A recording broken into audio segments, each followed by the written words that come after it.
Hello, my brothers and sisters. This is Sister Mary, and you are listening to Lighting the Way Ministries.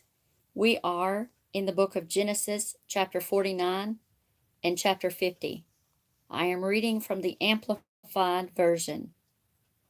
And Jacob called for his sons and said, Gather yourselves together around me, that I may tell you what shall befall you in the latter or last days. Gather yourselves together and hear, you sons of Jacob, and hearken to Israel, your father. Reuben, you are my firstborn, my might, the beginning, the firstfruits of my manly strength and vigor. Your birthright gave you the preeminence in dignity and the preeminence in power, but unstable and boiling over like water, you shall not excel and have the preeminence of the firstborn, because you went to your father's bed, you defiled it. He went to my couch. Simeon and Levi are brothers equally headstrong, deceitful, vindictive, and cruel. Their swords are weapons of violence. O my soul, come not into their secret council. Unto their assembly let not my honor be united, for I knew nothing of their plot, because in their anger they slew men, and honored man, Shechem, and the Shechemites, and in their self-will they disabled oxen. Cursed be their anger, for it was fierce, and their wrath, for it was cruel. I will divide them in Jacob, and scatter them in Israel. Judah, you are the one whom your brothers shall praise. Your hand shall be on the neck of your enemies. Your father's son shall bow down to you. Judah, a lion's cub. With the prey, my son, you have gone high up the mountain. He stooped down, he crouched like a lion, and like a lioness who dares provoke and rouse him. The scepter or leadership shall not depart from Judah, nor the ruler's staff from between his feet, until Shiloh the Messiah, the peaceful one, comes to whom it belongs, and to him shall be the obedience of the people, binding his fowl to the vine, and his donkey's coat to the choice vine. He washes his garments in wine, and his clothes in the blood of grapes. His eyes are darker and more sparkling than wine, and his teeth whiter than milk. Zebulun shall live toward the seashore, and he shall be a haven, and a landing place for ships, and his border shall be toward Sidon. Issachar is a strong-boned donkey crouching down between the sheepfolds.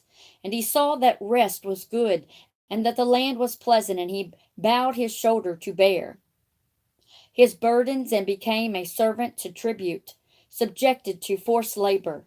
Dan shall judge his people as one of the tribes of Israel. Dan shall be a serpent by the way, a horned snake in the path that bites at the horse's heels, so that his rider falls backward. I wait for your salvation, O Lord. Gad, a raiding troop shall raid him, but he shall raid at their heels and assault them victoriously. Asher's food supply shall be rich and fat, and he shall yield and deliver royal delights. Naphtali is a hind let loose which yields lovely fawns. Joseph is a fruitful bow, and fruitful bow by a well, spring, or fountain, whose branches run over the wall. Skilled archers have bitterly attacked and sorely worried him. They have shot at him and persecuted him. But his bow remained strong and steady and rested in the strength that does not fail him, for the arms of his hands were made strong and active by the hands of the mighty God of Jacob, by the name of the shepherd, the rock of Israel, by the God of your father, who will help you, and by the Almighty, who will bless you with blessings of the heavens above, blessings lying in the deep beneath, blessings of the breast and of the womb. The blessings of your father on you are greater than the blessings of my forefathers, Abraham and Isaac, on me, and are as lasting as the bounties of the eternal hills. They shall be upon the head of Joseph, and on the crown of the head of him who was the consecrated one, and the one separated from his brethren, and the one who is prince among them. Benjamin is a ravenous wolf, in the morning devouring the prey, and at night dividing the spoil. All these are the 12 tribes of Israel. And this is what their father said to them as he blessed them, blessing each one according to the blessing suited to him. He charged them and said to them, I am to be gathered to my departed people. Bury me with my fathers in the cave that is in the field of Ephron the Hittite, in the cave in the field at Machpelah, east of Mamre in the land of Canaan, that Abraham bought along with the field of Ephron the Hittite to possess as a cemetery. There they buried Abraham and Sarah his wife. There they buried Isaac and Rebekah his wife, and there I buried Leah. The purchase of the field and the cave that is in it was from the sons of Heth. And when Jacob had finished commanding his sons, he drew his feet up into the bed and breathed his last, and was gathered to his departed people. Genesis chapter 50. Then Joseph fell upon his father's face and wept over him and kissed him. And Joseph ordered his servants, the physicians, to embalm his father. So the physicians embalmed Israel. Then 40 days were devoted to this purpose for him, for that is the customary number of days required for those who are embalmed. And the Egyptians wept and bemoaned him, as they would for royalty, for 70 days. And when the days of his weeping and deep grief were past, Joseph said to the nobles of the house of Pharaoh, If now I have found grace in your eyes, speak, I pray you, to Pharaoh, for Joseph was dressed in mourning, and could not do so himself, saying, My father made me swear, saying, I am about to die, in my tomb which I hewed out for myself in the land of Canaan. There you shall bury me. So now let me go up, I pray you, and bury my father, and I will come again. And Pharaoh said, Go up and bury your father, and he made you swear, or as he made you swear.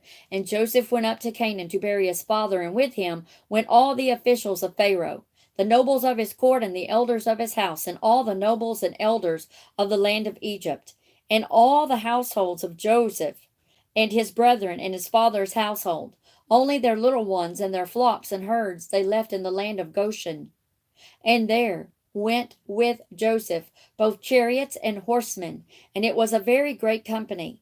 And they came to the threshing floor of Atad, which is beyond west of the Jordan, and there they mourned with a great lamentation and extreme demonstrations of sorrow according to Egyptian custom.